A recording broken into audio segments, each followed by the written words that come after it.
ठीक है। तो ये वाली जो आपने देखा, इसको बोलते हैं GLF, gold leaf electroscope, GLE, gold leaf electroscope.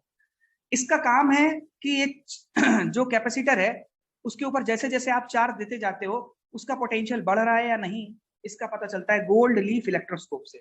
और ये रही आपकी अर्थिंग। अर्थिंग का काम है एक्स्ट्रा चार्ज को उतार देना। जब यहाँ बच्चों इंडक्शन होता है तो एक्चुअली होता क्या है कि यहाँ निगेटिव चार्ज इंड्यूस हो जाता है क्योंकि ये मेटेलिक प्लेट है, ठीक है। कंडक्टर में एक प्लेट होती है और कैपेसिटर में दो प्लेटें होती है, एक प्लेट और एक ये वाली भी प्लेट होती है, ठीक। अब इंडक्शन की वजह से जब यहाँ प्लस चार्ज था यहाँ माइनस आया तो यहाँ भी तो प्लस आया होगा, लेकिन वो एक्स्ट्रा चार्ज अर्थिंग से इधर उतर जाता है। और अर्थिंग से इधर उतर जाएगा, इसलिए इस सरफेस पे कोई चार्ज नहीं मिलेगा। बीच की दूरी मैंने d दे दी। और प्लेटों का जो एरिया है, ये प्लेट है, ये लाइन जो दिख रही ना, ये एक्चुअली प्लेट है।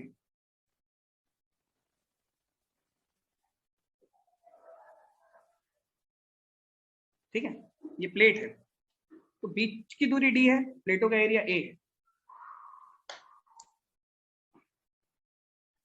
तो कोई पूछे व्हाट इज कैपेसिटर, तो हम कहेंगे capacitor is a device. Capacitor में हमेशा जितने भी देखो, कंडक्टर एक अकेले सिंगल प्लेट का होता है और कैपेसिटर होता है एक और प्लेट न्यूट्रल आप उसके बगल में रख दो तो इंडक्शन होगा, और उस इंडक्शन के चलते वहां पर अगर यहाँ प्लस चार्ज है तो यहाँ माइनस चार्ज इंड्यूस हो जाएगा और यहाँ पर चार्ज और एनर्जी स्टोर हो जाएगा। तो कैपेसिटर एक ऐसी डिवाइस है जिसमें हम लोग चार्ज प्लेटों की सरफेस पर और एनर्जी उन प्लेटों के बीच में स्टोर कर सकते हैं, है ना। तो it is a device, it is a device by which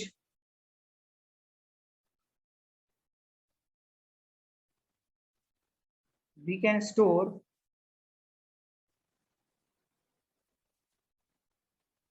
charge and energy,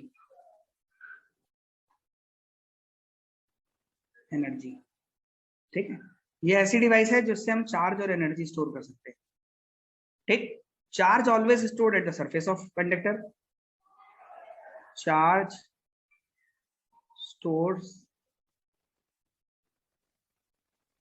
at the surface of conductor,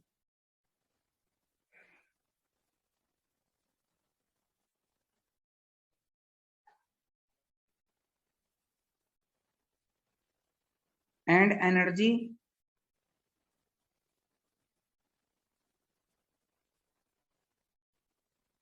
between the plates। जो एनर्जी है प्लेटों के बीच में स्टोर होगी और चार्ज जो है इसकी सरफेस पर स्टोर होगा। क्लियर। तो ये होते हैं कैपेसिटर। कैपेसिटर में अगर कंस्ट्रक्शन की बात करें तो कैपेसिटर में क्या क्या होता है, कंस्ट्रक्शन,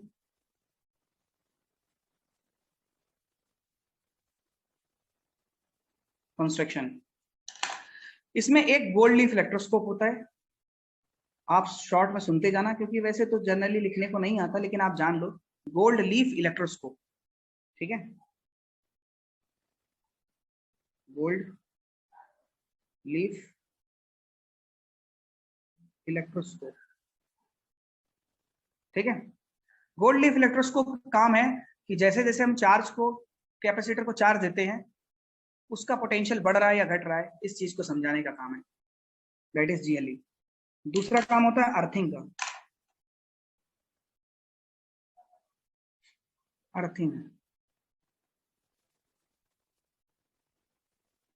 अर्थिंग का रिमूव एक्स्ट्रा चार्ज, ये क्या करता है, रिमूव एक्स्ट्रा चार्ज। तो सरफेस से ही एक्स्ट्रा चार्ज रिमूव कर देगा, यहां से एक्स्ट्रा चार्ज जो भी सरफेस से इंडक्शन होकर यहाँ प्लस आएगा वो एक्स्ट्रा चार्ज रिमूव कर देगा सरफेस से। क्लियर। अच्छा, third, plates of capacitor. Plates, plates ये देखो दोनों प्लेट्स होती हैं, है ना, जिनकी बीच की दूरी d है और एरिया a है। These are the plates. Okay, ये जो प्लेट्स हैं इनमें क्या आपको देखने को मिलेगा कि इन्हीं प्लेट्स के बीच में एनर्जी स्टोर होगी और इन्हीं के प्लेट की सरफेस पर चार्ज स्टोर होगा। क्लियर? अच्छा, अब अर्थिंग हो गई, गोल्ड लीफ इलेक्ट्रोस्कोप हो गया, प्लेट्स हो गई, और एक होता है फोर्थ, इसमें डाइलेक्ट्रिक भरा होता है।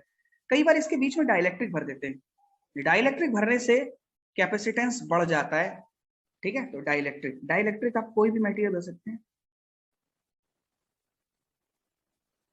Dielectric constant.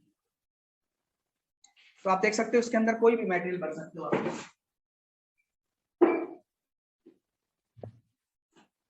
ठीक है। और इस डाइलेक्ट्रिक की वैल्यू कुछ भी हो सकती है, तो आप समझ गए। तो कैपेसिटर में क्या क्या चीज होती है? गोल्ड लीफ इलेक्ट्रोस्कोप, अर्थिंग, ये पोटेंशियल मेजर करता है, ये एक्स्ट्रा चार्ज को रिमूव करता है, प्लेट होती है जिनके ऊपर चार्ज दिया जाता है। एक बात और बता दूं, यहाँ वाली प्लेट के ऊपर आप चार्ज दोगे, ठीक है ना, यहाँ वाली प्लेट के ऊपर आप चार्ज दोगे और इंडक्शन से वो यहाँ पर भी आ जाएगा। तो ये इंड्यूस चार्ज है। चार्ज यहाँ नहीं दिया जाता, कभी भी यहाँ दिया जाता है, लेकिन जितना चार्ज यहाँ होता है उतना ही चार्ज यहाँ आता है, और उतना ही एक्स्ट्रा चार्ज जो होता है वो अर्थिंग को चला जाता है। अर्थिंग हमेशा बाउंडेड चार्ज को हटा देती है, सॉरी फ्री चार्ज को हटा देती है। यहाँ जो फ्री चार्ज है वो इधर आ गया, लेकिन बाउंडेड चार्ज आमने सामने, बाउंडेड चार्ज आमने सामने, ठीक है। ये आ गया कैपेसिटी। कंस्ट्रक्शन आपने देख लिया, कंस्ट्रक्शन से आगे बढ़ते हैं हम लोग। आता है इसका प्रिंसिपल, ये किस तरह से, इसका प्रिंसिपल क्या है, ठीक है ना। क्या प्रिंसिपल है इसका अगर हम देखें, एक्चुअली कंडक्टर्स में केवल एक प्लेट हुआ करती थी, लेकिन हमने एक न्यूट्रल प्लेट क्यों रखी? देखो एक्चुअली में एक प्लेट अगर आप ऐसे रख दो, प्लस प्लस प्लस प्लस, तो यहां इंड्यूस हो जाएगा minus minus minus minus minus, ठीक है।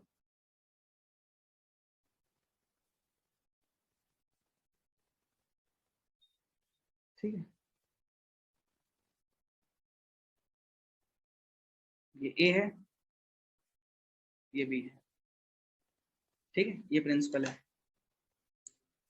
तो अब आप देख सकते हो कि ये बीच की दूरी डी है, ये प्लेटों का एरिया ए है,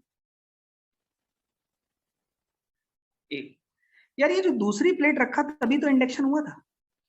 अगर अकेले प्लेट रखी होती तो पोटेंशियल क्या होता है? कैपेसिटेंस का फॉर्मूला आपको बताता हूँ, C इक्विवेलेंट इक्वल टू होता है Q divided by delta V, ये फॉर्मूला होता है।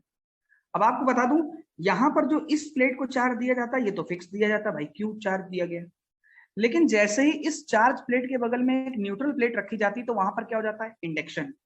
इसकी वजह से पोटेंशियल डिफरेंस की बात करें, इनिशियली जब एक ही प्लेट हुआ करती थी, सिंगल प्लेट, हालांकि लिखने को नहीं आएगा लेकिन समझना, जब एक अकेले प्लेट थी तो यहाँ पर पोटेंशियल आता था प्लस चार्ज की वजह से। लेकिन अगर हमने कुछ मेहनत नहीं की, एक न्यूट्रल प्लेट लगा दी, बस खत्म। न्यूट्रल प्लेट लगाने से अब पोटेंशियल दो चार्जेस की वजह से आने लगा, एक इसकी वजह से और एक इसकी वजह से। तो एक पोटेंशियल पॉजिटिव आएगा, दूसरा पोटेंशियल नेगेटिव आएगा, तो नेट पोटेंशियल क्या हो जाएगा? डिक्रीज। नेट पोटेंशियल डिक्रीज हो गया, और अगर नेट पोटेंशियल डिक्रीज हो गया तो इक्विवेलेंट कैपेसिटेंस क्या होगा? इंक्रीज हो जाएगा। पोटेंशियल डिक्रीज हुआ, कैपेसिटेंस इंक्रीज। प्लीज समझना क्या है इसका फंडा, लॉजिक सुनो। व्हेन ए अनचार्ज प्लेट, सर आपने कही थी इन पे डिपेंड नहीं करते कैपेसिटेंस। हाँ तो फिर हाँ मैं बताता हूँ, बिल्कुल डिपेंड नहीं करता, लेकिन मैंने आपको बता दूं, मैंने चार्ज को चेंज भी कहाँ किया था? मैंने चार्ज को छुआ भी नहीं है। चार्ज को तब चेंज करता जब यहाँ पर चार्ज क्यू की वैल्यू बढ़ाता, मैंने नहीं बढ़ाया। देख लो क्यू की क्यू रखा। ये पोटेंशियल कम कैसे हो गया? हम आप पूछोगे सर आपने चार्ज तो नहीं बढ़ाया, फिर ये पोटेंशियल रिड्यूस क्यों हुआ? बताऊं, इंडक्शन ने काम कर दिया। ये एक नई कंसेप्ट है जिसमें चार्ज को बदला नहीं आपने, चार्ज को कांस्टेंट रखा। और सोचो अगर चार्ज को आप कांस्टेंट कर दोगे तब ये इनवर्सली प्रोपोर्शनल डिपेंड करने लगेगा। लेकिन अगर गलती से आपने चार्ज को बढ़ाया तो फिर पोटेंशियल उसी हिसाब से बढ़ के कैपेसिटेंस को फिर से कांस्टेंट कर देगा। लेकिन आप अगर नजर डालो तो मैंने चार्ज को तो बढ़ाया ही नहीं, इसका मतलब वो वाला रूल ही नहीं किया, क्यू प्रोपोर्शनल टू वी वाला फंडा अपनाया ही नहीं है मैंने चार्ज को नहीं बढ़ाया। चार्ज जो एक बार प्लेट में दे दिया था, इंडक्शन की वजह से यहाँ पर आया है, ये लाया नहीं गया है, अपने आप ही प्रोड्यूस हो। तो मैंने चार्ज सिस्टम में तो क्यों ही दिया है, तो आज भी चार्ज तो नहीं था। तो बताओ अगर क्यू चार्ज नहीं बदल रहे हो तो सी इनवर्सली प्रोपोर्शनल टू 1/v हो गया ना। बात तुम्हारी सही है, लेकिन आप सोचो, क्या मैं जो भी एक्सटर्नल चार्ज देता हूँ ना, इस प्लेट को देता हूँ, लेकिन मैंने एक चवन्नी का चार्ज भी इसको एक्स्ट्रा नहीं दिया। चार्ज क्यू था, क्यू का क्यू रखा। और अगर हमने चार्ज को नहीं बदला, तो सोचो, चार्ज नहीं बदला तो फिर पोटेंशियल में कुछ चेंज आया होगा, तो वो किसी चार्ज के बदलने की वजह से नहीं, किसी और कारण से आया है। अब वो कारण पता कर रहा था मैं। तो मैंने बोला जैसे ही न्यूट्रल प्लेट को बगल में रखेंगे, तो due to induction a negative charge will induced. Due to this the potential drop between them is slightly decrease little bit. तो स्टार्ट हो जाएगा डिक्रीज करना, क्योंकि अब पहले अकेला पॉजिटिव चार्ज था तो पोटेंशियल ज्यादा आ रहा था। अब अगर नेगेटिव चार्ज की वजह से पोटेंशियल आएगा, तो सोचो, पहले मान लो केवल 4 आ रहा था, और नेगेटिव चार्ज की वजह से आ गया -2, तो 4 - 2 2 हो गया, देखो घट गया ना। इसका मतलब अकेले प्लेट से पोटेंशियल ज्यादा आता है, लेकिन अगर हम बगल में दूसरी प्लेट रख दें, तो ड्यू टू इंडक्शन इसका नेगेटिव पोटेंशियल आएगा और ओवरऑल पोटेंशियल डिक्रीज हो जाएगा। इस ओवरऑल पोटेंशियल डिक्रीज हो जाने की वजह से कैपेसिटेंस बढ़ जाएगा, और अगर कैपेसिटेंस बढ़ गया तो आपको शायद कोई प्रॉब्लम ना हो कि कैपेसिटेंस क्योंकि यहाँ पर इंक्रीज हो गया है, इसलिए इस सिस्टम का इक्विवेलेंट जो है वो बढ़ गया, मतलब कैपेसिटेंस जो है वो बढ़ गया। तो यही कारण है कंडक्टर से बेटर कैपेसिटर थे। कैपेसिटर में वही प्लेट थी, उतना ही चार्ज दिया गया था, लेकिन कैपेसिटेंस कम आ रही थी। हमने यहाँ पर कंडक्टर में उतना ही चार्ज दिया है प्लेट को, लेकिन बगल में बस एक काम कर दिया, एक न्यूट्रल प्लेट ले आए, तो पता चला इसकी कैपेसिटी बढ़ गई, क्योंकि इनके बीच का पोटेंशियल डिफरेंस कम हो गया है। तो प्लीज अगर आपसे कोई ये क्वेश्चन पूछता है, why another अनचार्ज neutral plate is placed in front of A charge plate in case of conductor, sorry in case of capacitor, capacitor में चार्ज कंडक्टर के सामने अनचार्ज प्लेट क्यों रखी जाती है, तो आप आंसर दोगे, अनचार्ज प्लेट रखने की वजह से इंडक्शन हो जाता है, और इस इंडक्शन की वजह से नेट पोटेंशियल पहले से कम होने लगता है, और इसी कारण से कैपेसिटेंस हमारा बढ़ जाता है। ये एक कारण है जिसकी वजह से हम लोग एक न्यूट्रल प्लेट रखते हैं। तो कैपेसिटर क्या होता है? कैपेसिटर एक डिवाइस है जिसमें हम लोग चार्ज और एनर्जी दोनों स्टोर कर सकते हैं। चार्ज हमेशा सरफेस पर स्टोर होता है, एक बार सीबीएसई क्वेश्चन आया, चार्ज हमेशा कंडक्टर के सरफेस पर होता है, और एनर्जी इन दोनों के बीच में होती है। तो that is what capacitor. Capacitor का जो फेमस नाम है वो कंडेंसर है। आप लोग अपने घरों में देखोगे, जो फैन चल रहे होते हैं उसके ऊपर एक व्हाइट कलर का बॉक्स जैसा लगा होता है, छोटा सा, एसी में लगा होता है, जहां पर भी मोटर लगी होती है वहां हर जगह लगा होता है ये, ठीक है। कैपेसिटर जो होता है उसमें 3-4 चीजें होती हैं। एक तो प्लेट होती है, पैरेलल प्लेट्स होती हैं, एक तरफ गोल्ड स्कोप लगा होता है, एक तरफ अर्थिंग लगी होती है, ठीक है। और एक प्लेट को हम जिसको चार्ज देते हैं उसको बोलते हैं फेसिंग प्लेट। कभी किसी न्यूमेरिकल में अगर फेसिंग प्लेट लिख के आए तो समझ लेना ये वाली प्लेट की बात हो रही है, इसकी नहीं। ये तो अपने आप सब कुछ ड्रामा हो जाएगा। मेन चार्ज जो प्लेट को दिया जाता है वो इस वाली चार्ज को, मान लो किसी क्वेश्चन में लिखा है 36 coulomb charge is given to the plate of capacitor, it means इस प्लेट को दिया गया, आप ध्यान रखना, ठीक। तो कुछ चीजें हैं जो कंस्ट्रक्शन में काम आती हैं। एक गोल्ड लीफ इलेक्ट्रोस्कोप, इसका काम है कैपेसिटर का पोटेंशियल मेजर करने का। एक अर्थिंग होती है, अर्थिंग क्या करती है, जो एक्स्ट्रा चार्ज यहाँ इंड्यूस होके आता है ना, उसको यहाँ पर उतार देना जमीन में, ताकि आपको करंट ना लगे, वरना अगर आप छुओगे तो आपको करंट लग जाएगा। तो इसलिए एक्स्ट्रा चार्ज रिमूव करेगा। इस नेगेटिव चार्ज को अर्थिंग रिमूव नहीं कर सकती, क्योंकि प्लस चार्ज और माइनस चार्ज एक दूसरे के आमने सामने हैं, और अगर प्लस चार्ज और माइनस चार्ज एक दूसरे के आमने सामने होंगे तो ड्यू टू इंडक्शन ये आपस में बंधे रहेंगे फोर्स ऑफ अट्रैक्शन के कारण। तो ये था कैपेसिटर। अब बात आती है, कैपेसिटर में समझ में आ गया कि दूसरी प्लेट रखने से फायदा हो जाता है, और कैपेसिटर में हमेशा 2 प्लेटें जरूर होंगी, ठीक। कैपेसिटर के टाइप्स क्या हैं, कितने टाइप के कैपेसिटर हमारे पास हैं? तो मैं आपको बता दूं, कैपेसिटर जनरली जो है 3 टाइप के हैं, ठीक है, टाइप्स।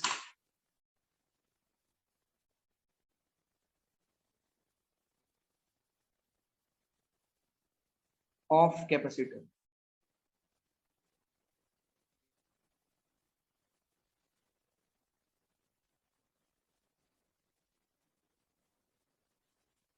टाइप्स ऑफ कैपेसिटर, ठीक है। कैपेसिटर के टाइप जो है, पहला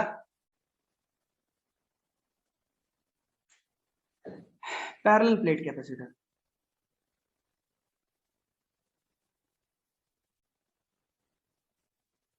प्लेट कैपेसिटर।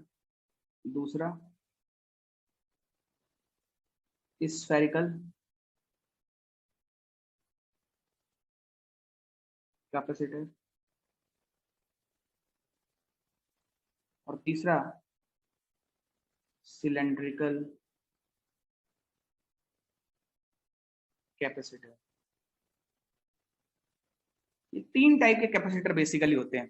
पहला पैरेलल प्लेट कैपेसिटर, दूसरा स्फेरिकल कैपेसिटर और बच्चों तीसरा सिलेंड्रिकल कैपेसिटर। ये 3 कैपेसिटर जो हैं, इनमें से सबसे ज्यादा जो इंपॉर्टेंट है वो यही वाला है। पूरे इंडिया के सारे एग्जाम इसी से पूछ लेते हैं जो भी पूछना हो।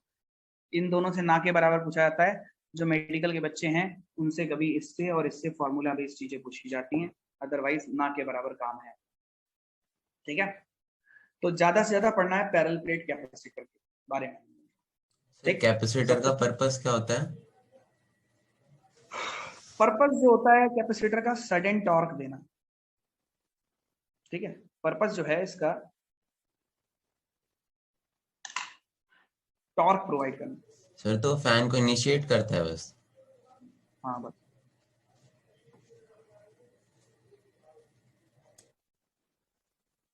टॉर्क, ठीक है, इसका काम है टॉर्क देना। मैं बताता हूँ, समझाता हूँ एक्चुअली क्या होता है।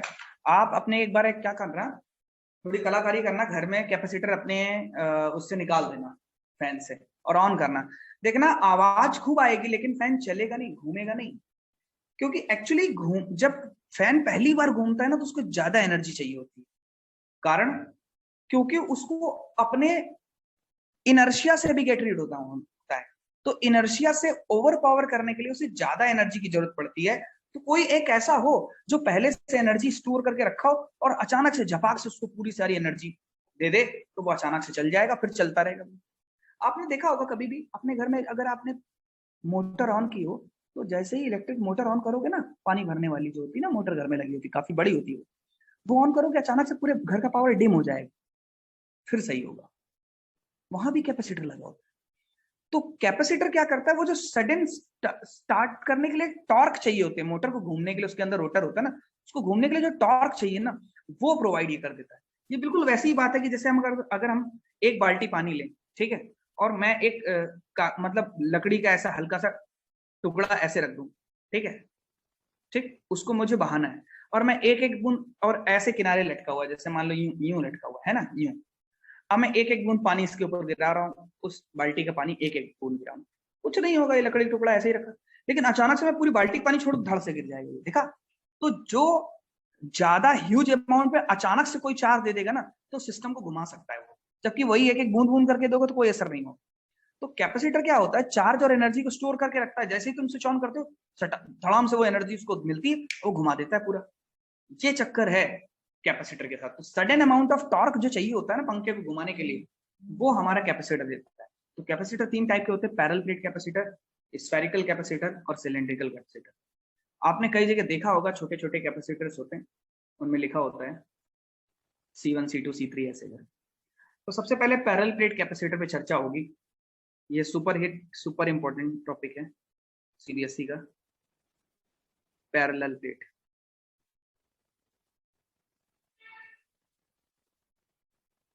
प्लेट कैपेसिटर,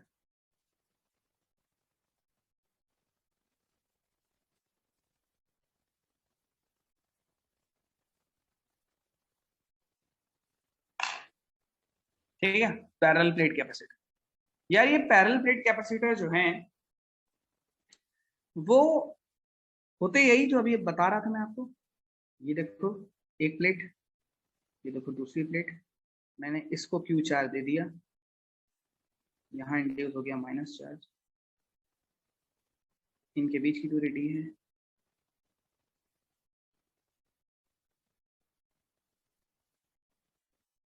इनकी प्लेट का एरिया ए है,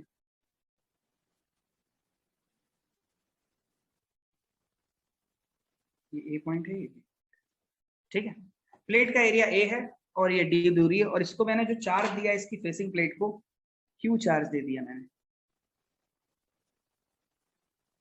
क्यू चार्ज दे दिया। अब आप ये बताओ मुझे इसकी कैपेसिटेंस निकालना, और अभी तक मुझे एक ही फॉर्मूला पता है कैपेसिटेंस का, that is C equal to Q upon V। V होता है पोटेंशियल डिफरेंस। कोई भी कैपेसिटर की कैपेसिटेंस निकालनी हो, आपका एक ही टारगेट होना चाहिए, पोटेंशियल डिफरेंस निकालना है। तो पोटेंशियल डिफरेंस तब निकाल पाओगे जब आप इलेक्ट्रिक फील्ड निकालो पहले। तो यहाँ अगर प्लस क्यू चार्ज है तो इस वाली प्लेट के अपने आप इंड्यूस होके कितना हो जाएगा, माइनस क्यू चार्ज। तो शायद आपको पता होगा सरफेस, ये थिन प्लेट की तरह, ये वाली भी एक थिन प्लेट हो गई और ये वाली भी एक थिन प्लेट हो गई। Now plates are treated as thin charged plate। ठीक है, तो ये जो प्लेटें हैं वो थिन चार्ज प्लेट की तरह ट्रीट हुई।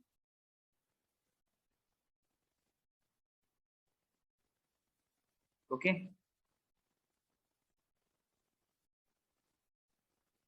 थिन चार्ज प्लेट की तरह ट्रीट हुई। अब बताओ इस पे कैपेसिटेंस निकालने के लिए हमें सबसे पहले थिन चार्ज प्लेट की वजह से यहाँ पर इलेक्ट्रिक फील्ड कहीं पर यहाँ पर निकाल लेते हैं बीच में कहीं। चलो देखते हैं। अच्छा ये बताओ, प्लस चार्ज की वजह से इलेक्ट्रिक फील्ड हमेशा पॉजिटिव चार्ज से दूर होती है ना, इस प्लेट से E1 हो गई, और ये माइनस चार्ज की वजह से towards the negative charge electric field होती है, ये हो गई E2। तो पहली प्लेट ने इलेक्ट्रिक फील्ड इधर दे दी away from the positive charge, और दूसरी प्लेट ने टूवर्ड्स द नेगेटिव चार्ज दे दी। तो ये अगर थिन चार्ज प्लेट की तरह है तो क्या होगा, नाउ इलेक्ट्रिक फील्ड का फॉर्मूला क्या होगा, now electric field will be, thin plate की वजह से इलेक्ट्रिक फील्ड का फॉर्मूला मैंने पढ़ा है, थिन प्लेट की वजह से सिग्मा अपॉन 2 एप्सिलॉन नॉट, ये मैंने पढ़ा है। एक पतली प्लेट से, याद करो हम लोगों ने गॉस थ्योरम पढ़ाया था, एक पतली प्लेट से इलेक्ट्रिक फील्ड का फॉर्मूला होता है सिग्मा अपॉन 2 एप्सिलॉन नॉट। यहाँ सिग्मा जो होता है वो सरफेस चार्ज डेंसिटी होती है इसकी।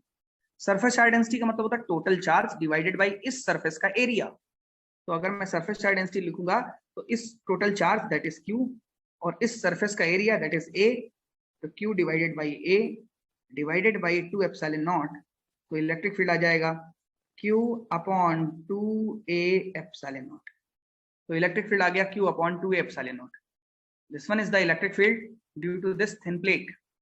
इस पतली प्लेट की वजह से बच्चों ये इलेक्ट्रिक फील्ड है यहाँ पर।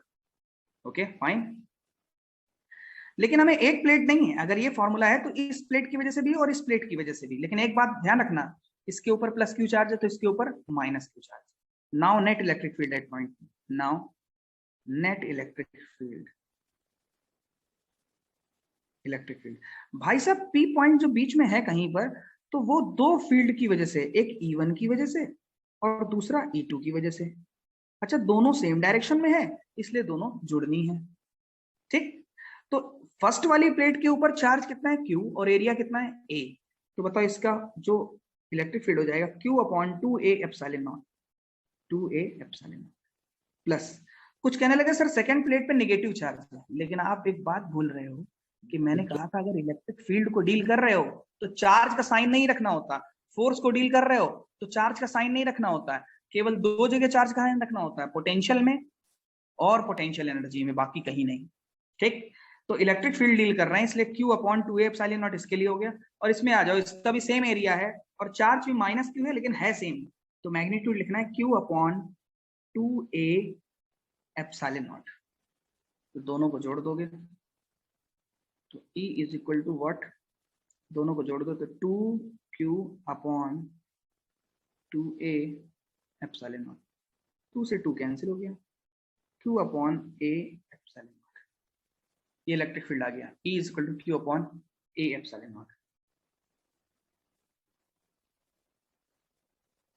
ठीक है, तो इलेक्ट्रिक फील्ड आ गई E is equal to Q divided by A epsilon naught. देख सकते हो ये यूनिफॉर्म फील्ड आ रही है, इलेक्ट्रिक फील्ड कांस्टेंट है। क्यों? क्योंकि मैं आपको बता दूं मैंने दोनों फील्ड जोड़ी और आंसर ये आ गया। अब मैं बताता हूँ यूनिफॉर्म क्यों है, पहले तो ध्यान दो, इसका मैग्नीट्यूड कांस्टेंट है, आंसर आया E is equal to Q upon A epsilon naught. Q charge है, A एरिया है और epsilon naught electric permittivity in free space. ठीक ऐसा आ गया नेट इलेक्ट्रिक फील्ड आ गया। नाउ मैं इसको कांस्टेंट क्यों बोल रहा हूं, क्योंकि चार्ज जो है प्लेट के ऊपर वो तो फिक्स है, एरिया जो प्लेटों का है वो भी कम ज्यादा नहीं हो सकता, और एप्सिलॉन नॉट वो भी फिक्स है, ना चार्ज कम ज्यादा हो सकता है ना एरिया चेंज हो सकता है ना एप्सिलॉन नॉट, तो बताओ ये तो कांस्टेंट है। और शायद आपको पता होगा कांस्टेंट है मतलब यूनिफॉर्म फील्ड है, so this field is uniform. Field is uniform. और अगर बच्चों कहीं पर यूनिफॉर्म फील्ड मिल जाए, समझ लेना बस हम लोग ये वाला फॉर्मूला लगा के पोटेंशियल तक पहुंच सकते हैं। E is equal to delta V upon D. मैंने कहा था ये वाला फॉर्मूला तब लगाओगे जब आप यूनिफॉर्म फील्ड की बात कर रहे हो, और अगर नॉन यूनिफॉर्म फील्ड है तो integration delta V is equal to minus of integration E dot D R. अगर आपको फॉर्मूला याद है और नहीं याद है तो उसको याद करना पड़ेगा ही पड़ेगा बच्चों। तो डेल्टा वी की वैल्यू क्या हो जाएगी, E into D, electric field into D का मल्टीप्लाई। प्लेटों के बीच की दूरी सबको पता है डी है, और इलेक्ट्रिक फील्ड कितनी है net, Q upon A epsilon naught. ठीक है, इसको इक्वेशन हमने।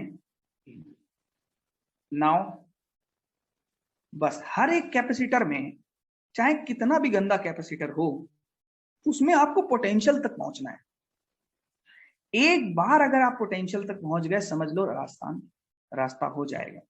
नाउ V निकला है। नाउ C जो होता है, C capacitance, C equivalent is equal to Q charge divided by potential difference, यही फॉर्मूला होता है। तो Q तो ठीक है, और डेल्टा V की वैल्यू है QD upon A epsilon naught, that is C equivalent. तो Q से Q cancel, A epsilon naught upon D।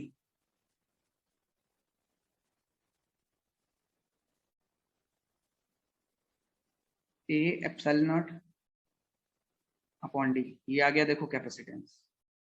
ये है पैरेलल प्लेट कैपेसिटर का capacitance, A epsilon naught upon D, जबकि दोनों प्लेटों के बीच में कुछ भी भरा नहीं गया है।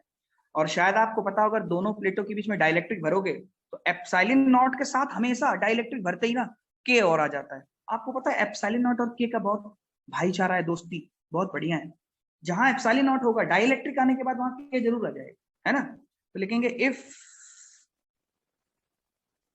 Dielectric is filled between them,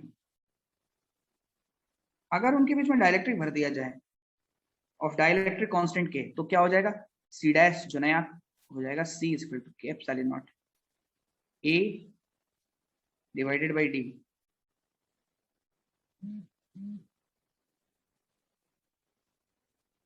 के epsilon naught A divided by D. ठीक है, तो कैपेसिटेंस हम कर सकते हैं डाइलेक्ट्रिक भरने के बाद, देखो ये हो जाएगा के epsilon naught A upon D, मतलब के टाइम्स बढ़ जाएगा। ओके, तो डाइलेक्ट्रिक डालने से हमेशा क्या होता है कि कैपेसिटेंस कैपेसिटर की बढ़ जाती है। हमेशा आप देखोगे कि कैपेसिटेंस बढ़ गई है, पहले से कुछ ज्यादा हो गई, पहले से आपको ज्यादा दिखाई देने लगेगी कैपेसिटेंस। तो पहले अगर सी है तो आप के टाइम्स हो जाएगी के epsilon naught A upon D, that is C dash, that is equivalent capacitance. ठीक है, राइट नाउ तो अगर इसका मतलब यह है कि डाइलेक्ट्रिक भरने से कैपेसिटेंस देखो के गुना बढ़ गई ना, के टाइम्स। ठीक, हालांकि सीबीएसई ये भी पूछता है ऐसा क्यों हो जाता है भाई, के टाइम्स क्यों बढ़ जाती है आप बताओ, है ना। वो भी ये नहीं कहने लगे, कुछ बच्चे क्या कहते हैं कैसा क्यों बढ़ जाती है, अभी बता देते हैं, के का मल्टीप्लाई हो जाता है इसलिए बढ़ जाती है। भाई ये आंसर नहीं पूछ रहा होता तब वो एटॉमिक लेवल पे, जब भी कोई रीजनिंग वाला क्वेश्चन होता है ना, तो थोड़ा सा उसमें बेसिक लेवल पे, कंसेप्चुअल लेवल पे उसको ले जाना होता है। तो उसमें क्वेश्चन पूछा गया कि बताओ किस किस बातों पे, पहले तो एक बात बताओ, कैपेसिटर की कैपेसिटेंस किन बातों पे डिपेंड करती है, क्यू और वी पे डिपेंड नहीं करेगी, किसके किसके ऊपर डिपेंड करेगी जरा देखो, एरिया ऑफ प्लेट पर, प्लेटों के बीच की दूरी पर, प्लेटों के बीच के डाइलेक्ट्रिक पर, प्लेटों के एरिया, प्लेटों के बीच की दूरी और प्लेटों के बीच में भरे हुए डाइलेक्ट्रिक, इन तीनों चीजों पर जो कैपेसिटेंस है किसी भी कैपेसिटर का वो डिपेंड करता है। Dielectric between the plates, area of plates and distance between them, इन तीनों बातों पर वो डिपेंड करता है हमारा कि कैपेसिटेंस कितना होगा। ठीक, ध्यान रखना क्यू और वी पे डिपेंड कतई नहीं करता।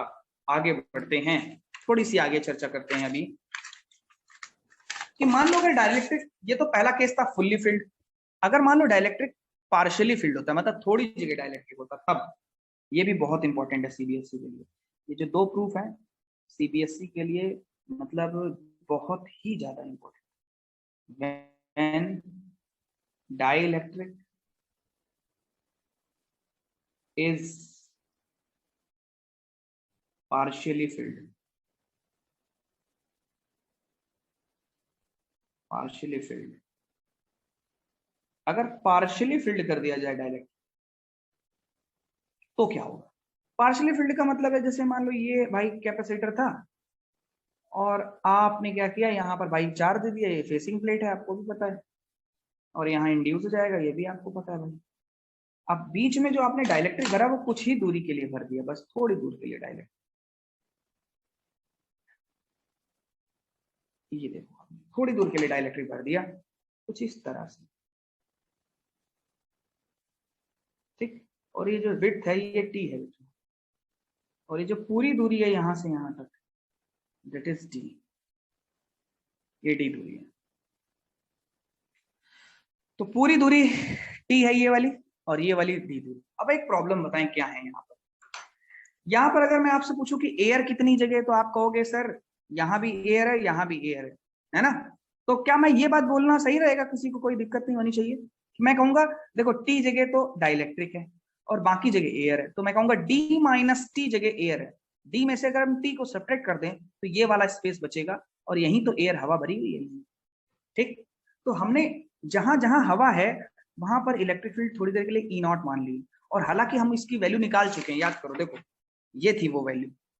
एयर में जो इलेक्ट्रिक फील्ड, यहाँ सब कुछ एयर था, तो इलेक्ट्रिक फील्ड का आंसर आया था Q upon A epsilon not आया था। और अगर डाइलेक्ट्रिक भर दें तो यहीं पर क्या जाएगा, K एप्सिलॉन नॉट। समझ गए आप अंतर क्या है ना?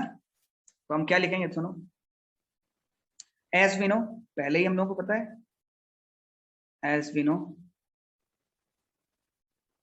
Electric field in air between the plates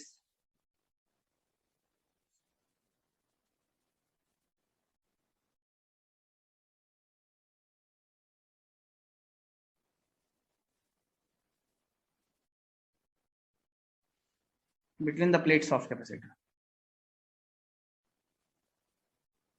ठीक है, between the plates of capacitor। तो इलेक्ट्रिक फील्ड हो जाएगा E is equal to E naught, लिख रहा हूं एयर में, तो Q upon A epsilon naught, ये आ गया। और in dielectric, but in dielectric, dielectric हो जाएगा E dash is equal to Q upon A K epsilon naught. E naught is equal to Q upon A epsilon naught, E dash की value Q upon A K epsilon naught, ये E1 आ गया, ई dash. दोनों values आप देख पा रहे हो, निकाल ली आपने।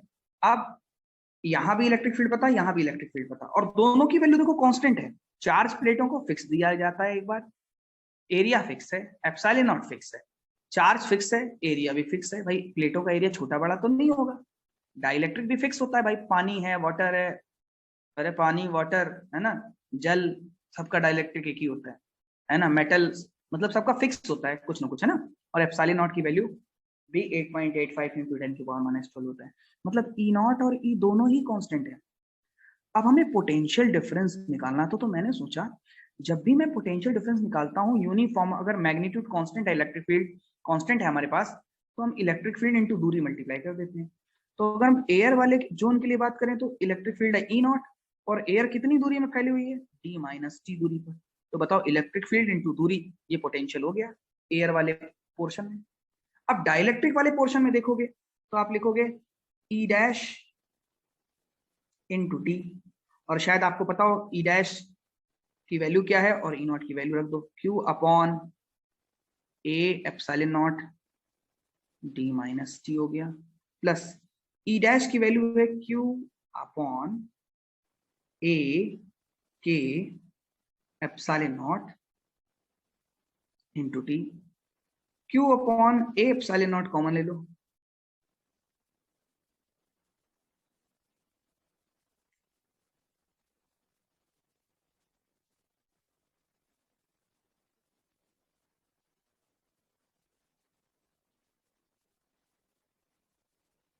ठीक। तो देख सकते हो आप आ गया। तो नाउ वही कहानी, C इक्विवेलेंट निकालना होता है तो Q divided by delta V हो जाता है, जल्दी से रख दो, Q divided by Q upon A epsilon not G minus T plus T divided by K, ये ऊपर चला जाएगा तो हो जाएगा A एप्सिलॉन नॉट, Q से Q cancel, upon D minus T plus T divided by K, that is capacity.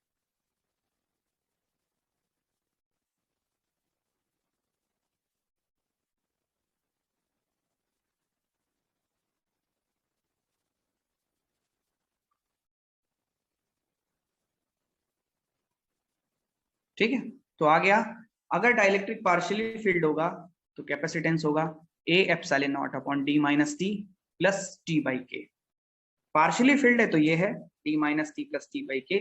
और अगर और बहुत सारे, ये तो एक ही डाइलेक्ट्रिक है, अगर बहुत सारे डाइलेक्ट्रिक भरोगे तो यहाँ और यहाँ चेंज आएगा, जैसे ध्यान से सुन ले फटाफट। देन नंबर ऑफ डाइलेक्ट्रिक्स,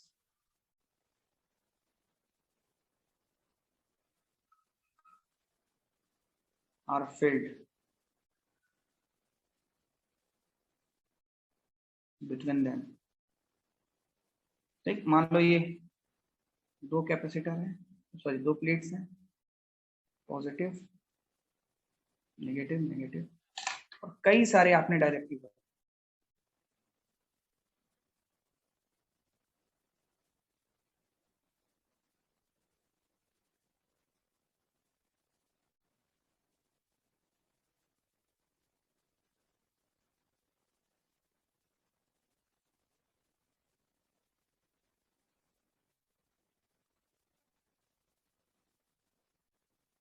ठीक, ऐसे बहुत सारे, और इनकी width T1 T2 T3 T4 and so on. तो ऐसी कंडीशन में हम लोग कैपेसिटेंस जो निकालेंगे इसकी, वो C इक्विवेलेंट हो जाएगा epsilon not A upon D minus sigma T plus sigma T divided by K। Epsilon not A D minus sigma T plus sigma T by K। ठीक है, तो इस तरह से हम लोग सिग्मा टी का मतलब होता है T1 plus T2 plus T3, ये जो सिग्मा टी है, जैसे मान लो सिग्मा टी क्या है ये अगर पूछे तो ये लिखेंगे T1 T2 T3 and so on. और ये sigma upon T upon K क्या है, मतलब T1 upon K1 T2 upon K2 T3 upon K3 and so on, ये है। ठीक है ना, ये दो चीजें हैं, सिग्मा टी और सिग्मा टी बाई के, दोनों की वैल्यूज। ठीक, तो epsilon naught A upon D minus T plus T by के, सिग्मा लगा देना है। तो ऐसे मतलब सारे जो पार्शियली फील्ड है उनके केस को हम लोग कंक्लूड कर लेंगे। ओके, तो बच्चों ठीक है, आज के लिए इतना ही, और फिर हम लोग आगे बढ़ेंगे नेक्स्ट